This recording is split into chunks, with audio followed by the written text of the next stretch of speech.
Hey, everybody. Welcome back to Between the Seasons, the mini series from Why Does It Feel So Wrong to Be Human at Work? I'm your host, Pinaki Kathiari. And as always, I'm joined by my host, Chris. What's up, everybody? Hello. And of course, we have our producer, Bree, with us today. Hi, everyone. Joining us today is Dr. Matt Zakreski. Dr. Matt is a clinical psychologist at the Neurodiversity Collective. For this conversation, we're going to go deep on talk a lot about personality and what it's actually like to be neurodivergent at work, because I have this inner feeling that we kind of all are in some way or another. So, Dr. Matt, thank you so much for joining us today.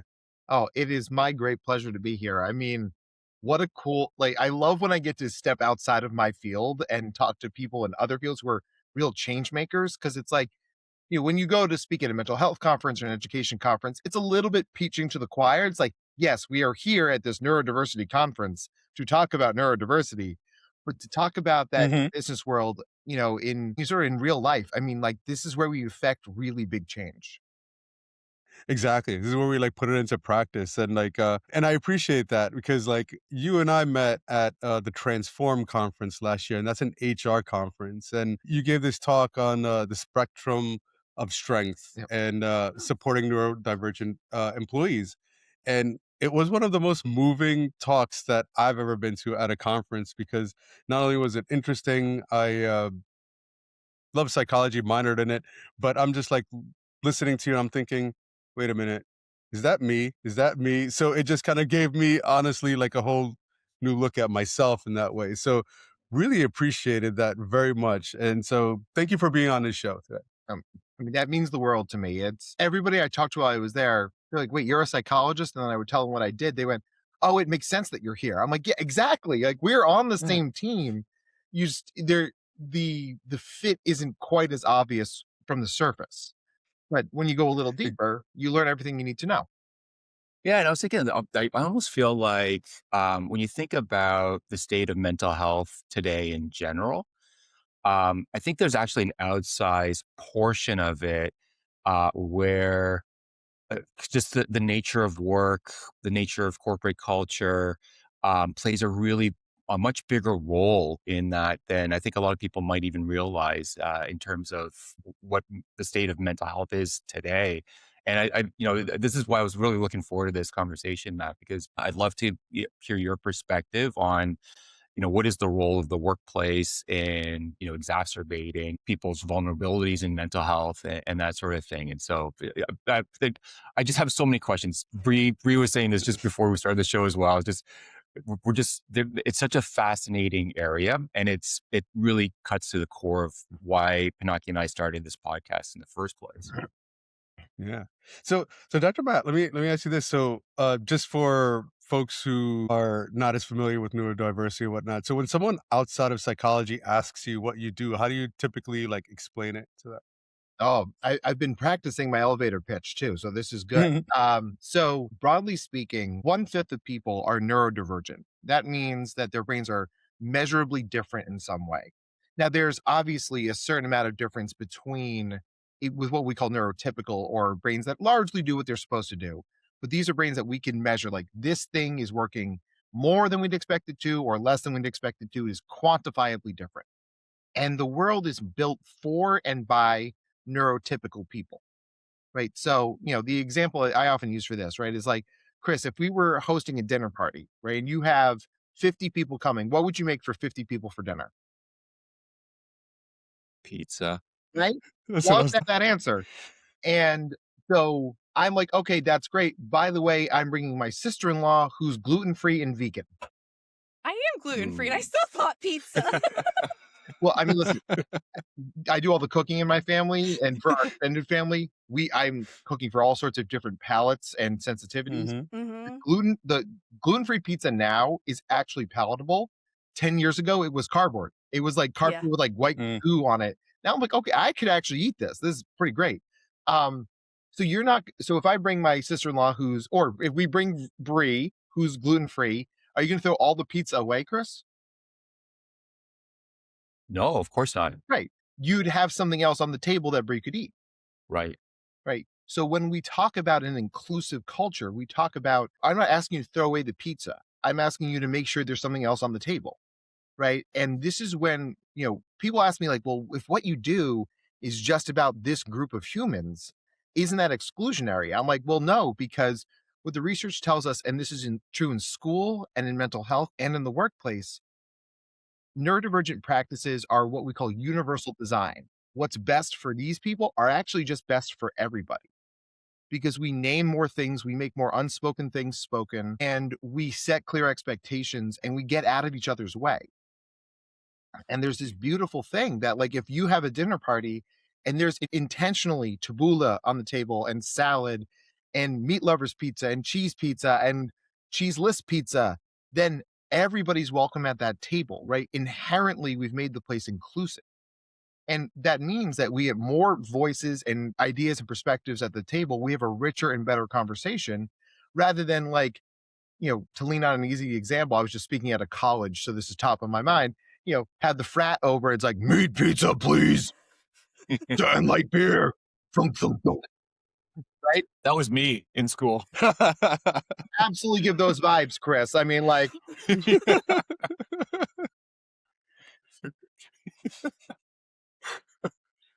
Matt, you said something I think probably inherently we probably all thought about, or deep down we kind of understand.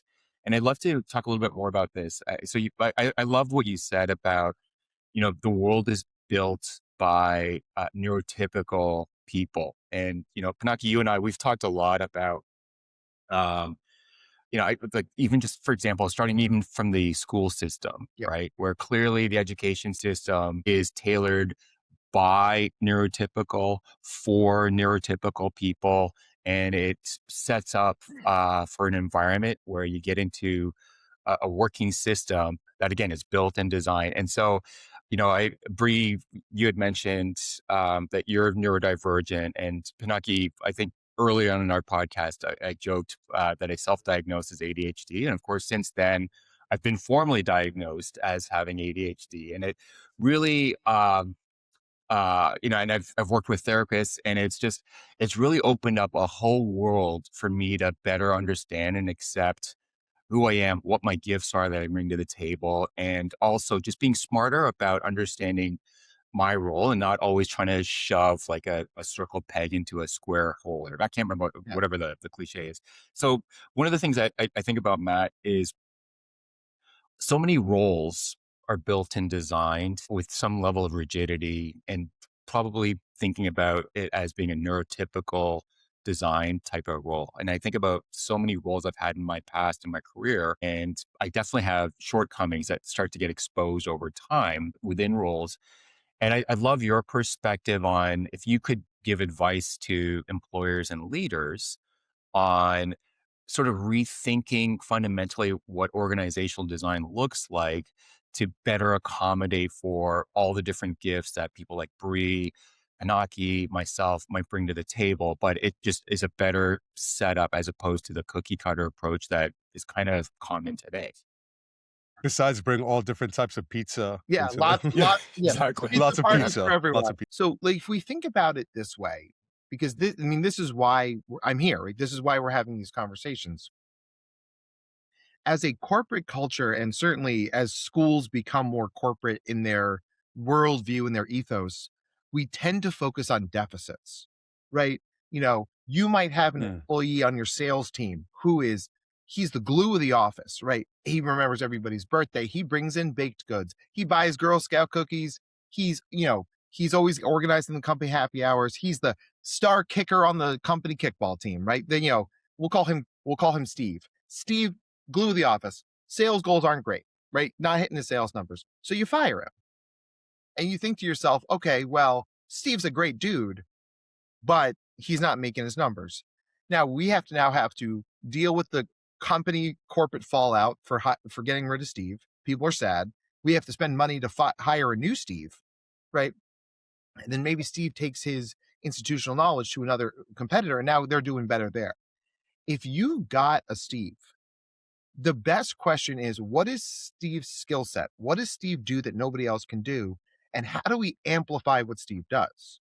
So I love to tell the story. So I was a bartender in my 20s, as many people were. And I love craft beer and I can make a really good cocktail, but I couldn't really do that at speed. Like, if you ever watch Bar Rescue with I'm not Tapper, man. I can't I'm gonna craft it, I'm gonna take my time, but it's gonna be delicious. Right. So I worked at a really high-end joint where it was like if you're pouring a Johnny Walker Blue and it's $55 a glass, you're gonna pour that properly. Right. There's a technique to it. Right. I wouldn't do well at an Applebee's where it's all about volume. Right. So my skill set makes me look great in one environment and with Chris, to echo what you said, impaired in another environment. Right. So when we talk about neurodivergent employees, the environment is the intervention. So maybe we move Steve from sales to marketing. Maybe he's customer relations. Maybe he's HR. I don't know, but you could have that honest conversation with Steve and say, listen, man, sales isn't working out for you, but you're a rock star. We want you in our team. So let's have an honest conversation. What else do you see yourself doing here? And Steve's like, well, I've been working on graphic design in my spare time and I think I could change the logo. It's like, dude, welcome to marketing, right? Like, yes. And that's the idea. It's like we have to train ourselves to search for strengths and center those strengths, not be deficit detectives. Because there's always going to be stuff that we zig when other people zag. There's always going to be things we don't do well. I mean, I'm a great psychologist. I would probably say I'm an average, maybe below average small business owner. I'm not great at the nuts and bolts, the P&Ls, but I hire people for that, right? And so if you have an amazing employee who is disorganized and has poor executive functioning, it is cheaper for you to hire that person as an assistant than lose that brain power, right? And that's how we change corporate America to serve more people who are going to be your internal rock stars.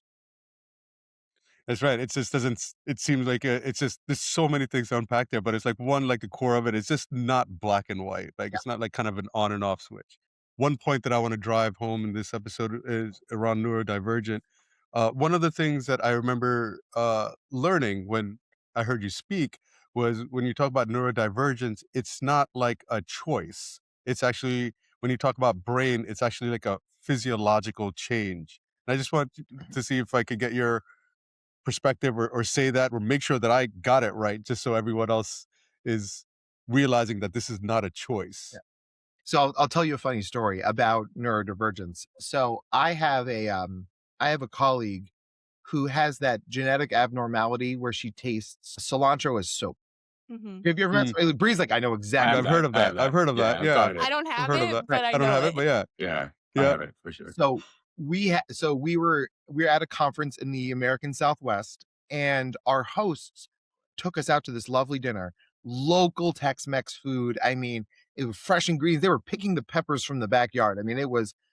And so my colleague is sitting there and she looks like she swallowed a lemon. And at one point I pulled her aside. I'm like, are you okay? She's like, you don't taste the soap? I'm like, no. And I almost like, oh my gosh, you have that genetic abnormality. And she looked, I called her a mutant from the X-Men. Like shrink, shrink, shrink. Like, I was like, no, you can't, I taste cilantro as a yummy herb. You taste it as soap. So this food that is covered in fresh cilantro, it tastes gnarly to her. Now, it's not a choice, right? She didn't wake up in the morning, it's like, let me offend our guests. That sounds great. That's good business practice, right? So we were able to I quietly asked the host if is there something that doesn't have cilantro in it? And, there was some roast chicken that she ate. And then all of a sudden she lit back up, right? Now she's having a good time. She's enjoying herself. And so it's one of those things that when I talk to schools, I always show them this one slide of an ADHD brain versus a neurotypical brain. And the prefrontal cortex, the front part of our head, is where our executive functioning skills live. And in brain scans, the lighter the color, the more it's working. The darker or bluer, colder the color, the less well it's working. And on an ADHD brain scan, neurotypical brain, it's green all the way across.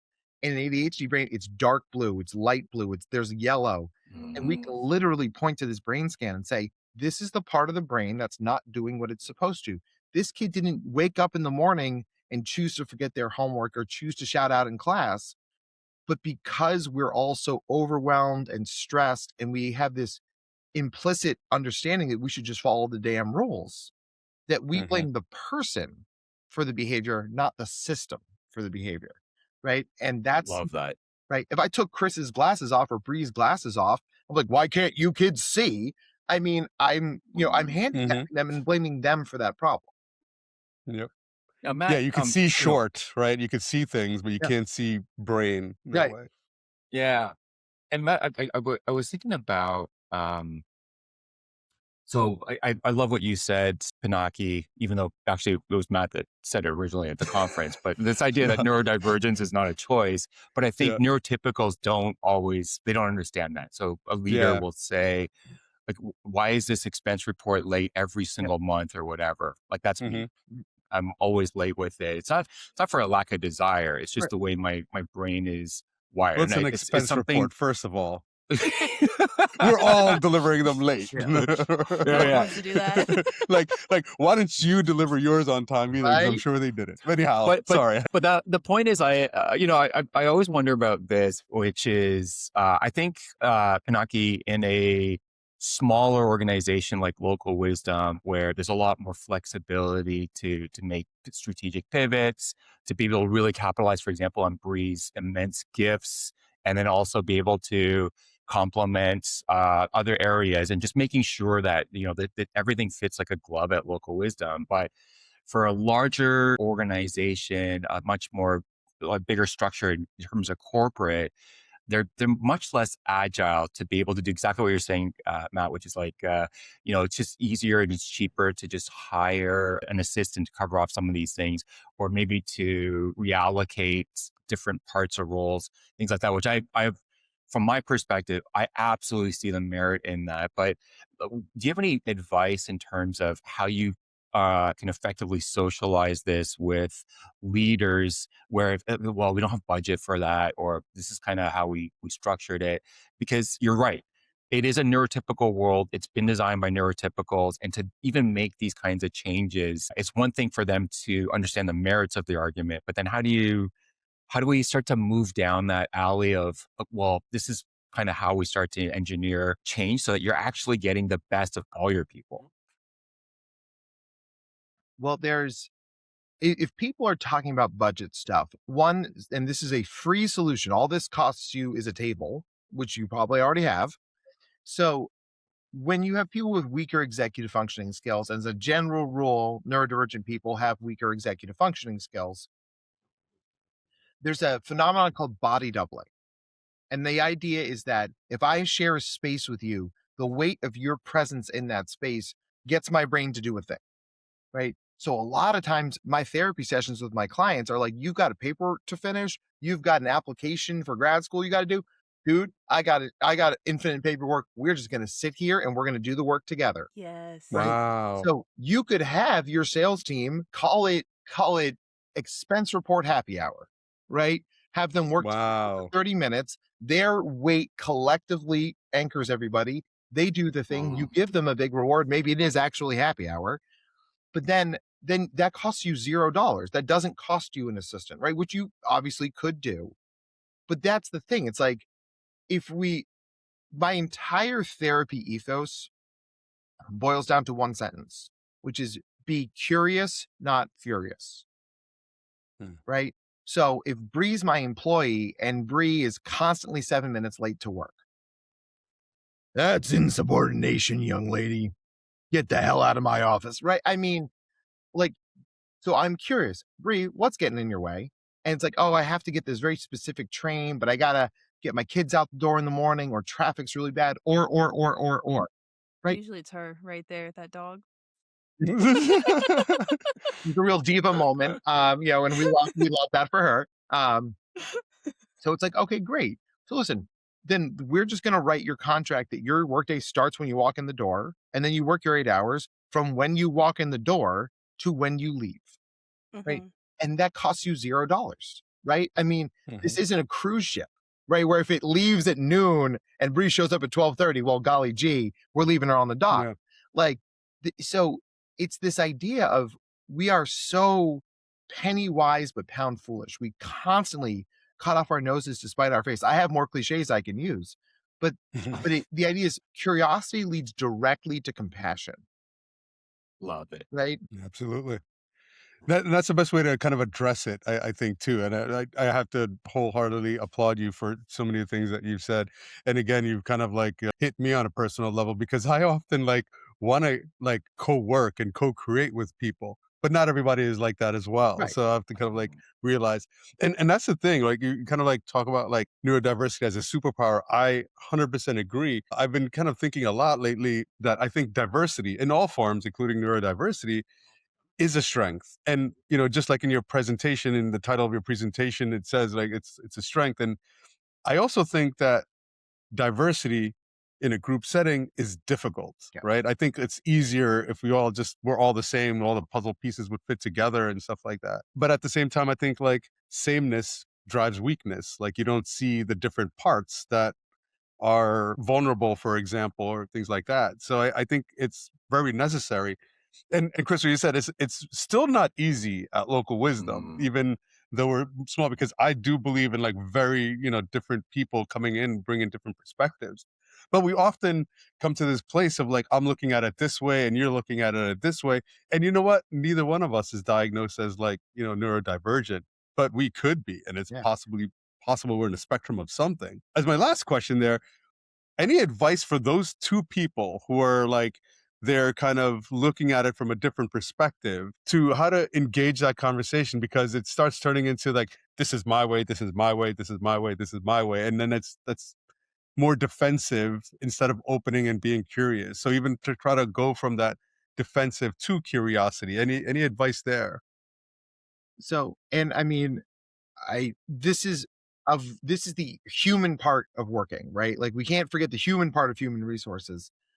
And I'm going to set this up by telling a story. So I used to teach at a small college in Delaware, and it's called Goldie Beacom College. It's a lovely little school. And I was teaching a business psychology class. So I would ask these 30 some odd students, what would you change about Goldie Beacom, right? Let's make a list, right? There no idea is too big. You want to live in mansions on Frat Row. I don't know who's paying for it, but somebody might get some of that NIL money. I guess, I don't know. Right. So I was like, give me some of that. So, and Goldie Beacom is a school that has a lot of first gen college students and has a lot of transfers. So the kids who had started at Goldie Beacom had very specific granular ideas. One kid was like, I don't like the brand of ketchup we have in the cafeteria. And I thought to myself, dang, that's not wrong, but also that is so small. I don't like the brand of bolts we use in the beams. Like, oh, sure, bro. The kids who were first gen college students and kids who transferred in, they were like, why doesn't your college have X? Like, why doesn't your college have a swimming pool? Right. Oh. And all the kids stopped because they didn't know what they didn't know. The power of diversity is that it brings in those perspectives, because what is obvious to me may not be obvious to you. You know, I worked with an organization once, and it's just a very simple thing. They had one of those, like, you could make your own name tag generators, right, for conferences and stuff. They didn't have a teal day in their thing, and their Hispanic employees were like, this is low-key offensive to us. Like, I have to go in and draw the teal day myself. But they had never thought to code that into the system. 10 seconds to code that in. But somebody had to point out to them, as all the Anglo-Saxon people in the room were like, we don't have accents in our names, right? That was just not a thing they had ever occurred to. And that doesn't come from a place of racism. It doesn't come from a place of, like malignant prejudice. It just, you don't know what you don't know, right? I consulted to a company a couple of years ago. They wanted to elevate somebody from their team into their C-suite, and their C-suite was literally, like, now psychologically I hate this, their C-suite was elevated. Like the sales floor was one thing, and like a half floor up was the C-suite, right? And but the C-suite was, because it was an old factory building, it was just accessible by half flight of stairs. This gentleman in a wheelchair could not get up there. So like, oh, we'll just put your office on the floor. And I said, yeah, you know what's cheaper than, what's more expensive than building a $20 ramp? Losing a $7 million disability lawsuit. Because this, hey, listen, it's up to you guys. And it's right? Like, they had never had to deal with that before, but it took somebody bringing it to their attention. So what this all boils down to, I think, is really welcoming in those perspectives and owning the fact that there's going to be inherent tension in that process, right? If this podcast was like, how smart is Pinaki? Let's all talk about how smart. There's no tension in the podcast. It's like we all just, like go. Oh, there'd be a little bit of tension. Yeah. Who hosts the podcast, a lot of people right? coming at me here. Yes. That's the after party. We just talk about how awesome you are. That's the thing. It's like, so we say it's like, we're not always going along. We're not always going to agree, but it comes like a vital idea is the difference between intention and impact, right? I might, Bree, I mentioned your dog before. And I think I used the pronoun she for your dog. Is your dog a she? Yes, her name is Bella. Love that. Now, let's say that Bella's a boy, right? So my intention is to say something nice about Bree's dog. I'm like, oh, Bella, he's so great. And Bree's like, how dare you, right? My intention was to do something nice. My impact hurt Bree's feelings. Now, all I can do is own that, right? Like, my gosh, I'm really sorry. I wasn't trying to. Here's what happened. And the idea is that sometimes it takes that. The reason I use the example of those, like the ketchup in the cafeteria versus why don't you have a swimming pool, is often the friction comes in with these micro level versus macro level things. And it's not one is more important than the other. It's that they have different roles in this system. So you could even use a visual like a pyramid. Like, what is our top level priority? Like, who are we as a company? And go all the way down to, do we have enough hangers in the coat closet during the winter? Right? Do we have the right kind of ketchup in the cafeteria? What that does is it gets us out of, am I right or are you wrong mindset into, here are all the pieces of this broad puzzle.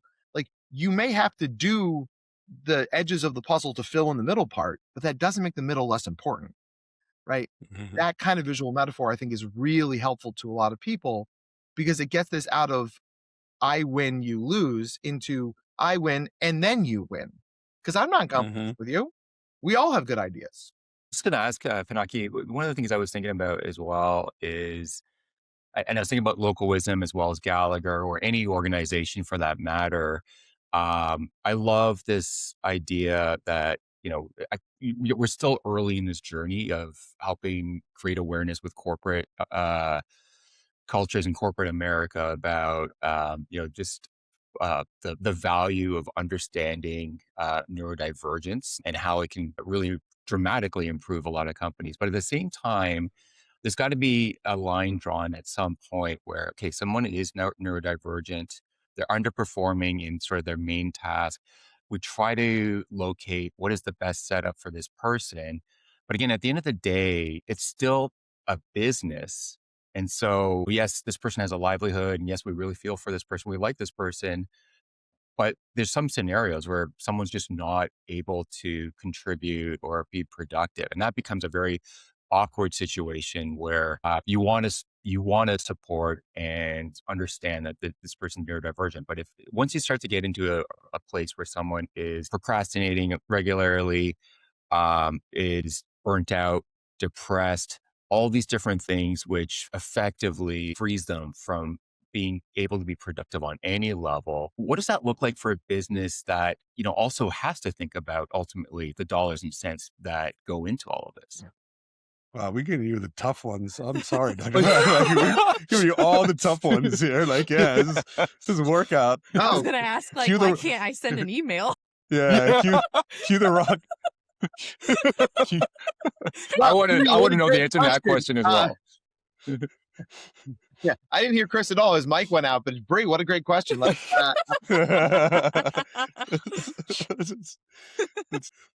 so I mean, there comes a time where we have to talk about addition by subtraction, right? And I think that's sometimes the only way to move forward is to remove somebody from the company. And this is where I think we can do the warmest possible handoff, right?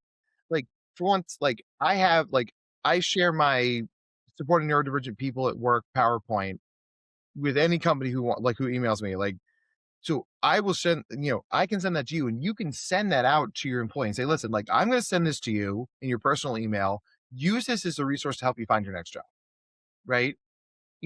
Like, we can warm handoff this. It isn't just like, it's not like breaking up with somebody in high school, right? Like, I'm never going to speak to you again. You don't exist. right? Because there's a humanity in these interactions. And but one of the things that I think I use getting a job as an analogy for dating a lot because I think they're very similar. Like, not all breakups have to be heinous, right? If you're Mhm, unhappy in this relationship, Mhm. chances are your partner is too, right? mhm, And I think that we're in such this oh God, I don't want to open myself up to liability culture. I don't mhm. I don't think that it damns you or dooms you to sit with your employee and say, listen, I don't think this is working. Right? Like, Yep. let's, Mhm. like in schools we use this metaphor a lot. So Chris, where forgive me, where are you coming to us from? Where are you I'm physically? actually based out of Toronto in Canada. This will work perfectly. So Chris, what's the best pizza in Toronto? Oh boy. You We ask me a switch it hard up. question, I ask you a hard question. I know, I know. Honestly, don't even have a great answer to that question. I do like pizza, I but we mix it up all the time. I don't have a favorite. Is that bad to say? Yeah. Well, My favorite in Pittsburgh is Mercurio's, if that helps. that Bree, that is the correct answer. Our national conference was in Pittsburgh this year, and I was like, I'm going to Mercurios for pizza, and I'm going to Churchworks Brewery. Um, They and have the best gluten-free pizza. yeah, I mean, it's like, so oh God, I love Pittsburgh. So the idea is that let's say that there's not a good pizza place in Toronto. Now, obviously there is. It's a cosmopolitan There's city, tons. right? Yeah. Tons. But when I do this exercise for people who live in, let's say, less diverse places, like the best pizza in my town is Papa John's. So it's like I could fly in the best pizza chefs from New Jersey and we could build you a brick oven and we could bring in the best ingredients and we could grow an organic hydroponic tomato farm. But at some point, isn't it cheaper to just fly to Italy and eat pizza there? Right? We are so good in corporate America at working hard, but we don't always work smart. Mhm. Sometimes, like I said, if the environment is the intervention, sometimes the intervention is a different environment. And if, when I worked in the restaurant industry, it was not uncommon. Like we were in a family of restaurants. It was not uncommon for somebody to say, like, I was at the fine dining place and now I'm at the Surfside Burger Shack because that was a better fit for their vibe. Right. We had a guy who's, he looked like the actor who plays Jack Reacher in the Reacher series. This guy, he was built to not wear a shirt at work, if you get my dining was not this guy's forte, right? But he could bring you a platter of burgers and giant mugs of frosty beer, and people would be like, I don't know how much this costs, but here's my credit card. Right? For him. So can we move somebody laterally? Can you call someone Yeah, based on our assessment of this person? Right. I think that this idea of leveraging our networks to help another person, it's not only karmatically the right thing, but I think it's business wise the right thing because you don't yep, know. There's almost no reason to slam a door, right? If absolutely. if we part as friends, who knows, maybe 10 years from now, they're the director of operations for their company. They call you like, you did right Mhm. by me in my first job out of college. Like, we have this $7 million deal and I want to work with you guys because I know you. Right. And so I could obviously keep going on this, but that's, I think, once again, leading with curiosity leads to compassion. And when we lead with compassion, we get better outcomes for ourselves, our employees, and our companies. There really is no downside there. Absolutely. I think you hit it right on the head right there. It's kind of like in the world of work that we have today, it feels very transactional, very just contractual, very not very empathetical, not very human. So yeah, like when we're at a place where we're gonna come to a place where we're gonna inherently disagree, we're thinking about how do we kind of drop those curtains and put contracts and things like that in place.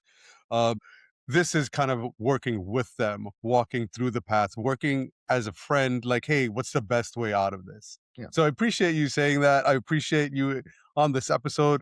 I want to talk to you for at least 3 or 4 more hours. However, I want to also thank you for joining us today because I think it was a really important conversation. And I really wanted to, actually, Chris and I really wanted to bring this topic to light and have Yeah. you speak to it for people to hear. Absolutely agree. And I do apologize, Bree, because I know there's so many other questions, but just before we close up, just maybe in 60 seconds, Matt, I'm so curious about your book.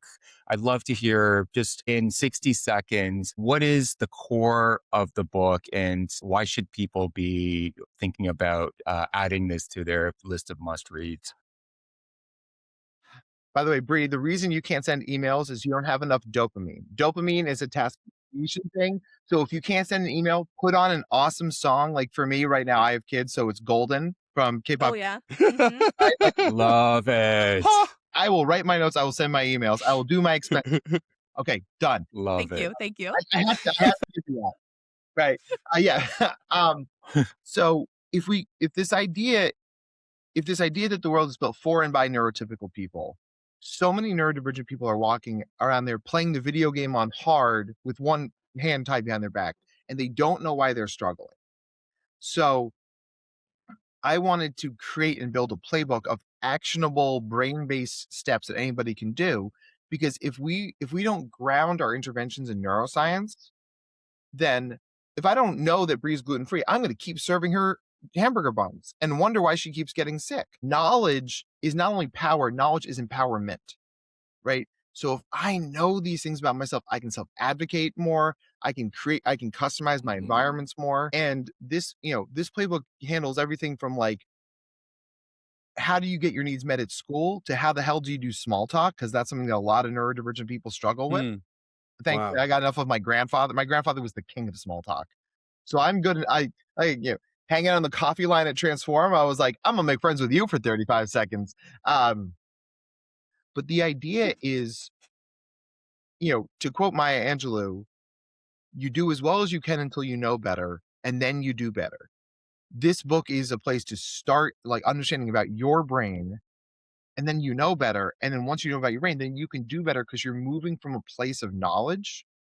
Because our brains default to, I'm the variable I carry with me all the time, right? So like, if I'm struggling, it must be me, rather than my brain is different and therefore needs something different to succeed. And so, really, it's written to like, hold on, what was that chapter on how to deal with conflict at work? Flip, flip, flip, flip, flip, there it is. Why do I struggle so much with sending emails? Flip, flip, flip, flip, flip, there it is. Because I want it to be, a top to bottom book, but also here's this exact play I need in the playbook to do this thing. That's fantastic. That's the Neurodiversity Playbook.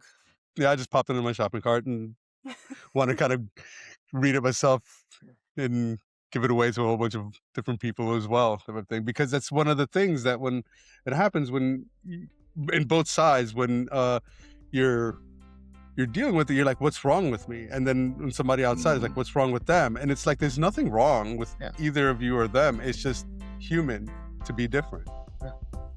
Right? So again, thank you, and thank our listeners for tuning into this week's Between the Seasons episode. We hope you enjoyed. We hope this was very enlightening, not only for yourself, people around you, because, we're all in this together and we're stronger together.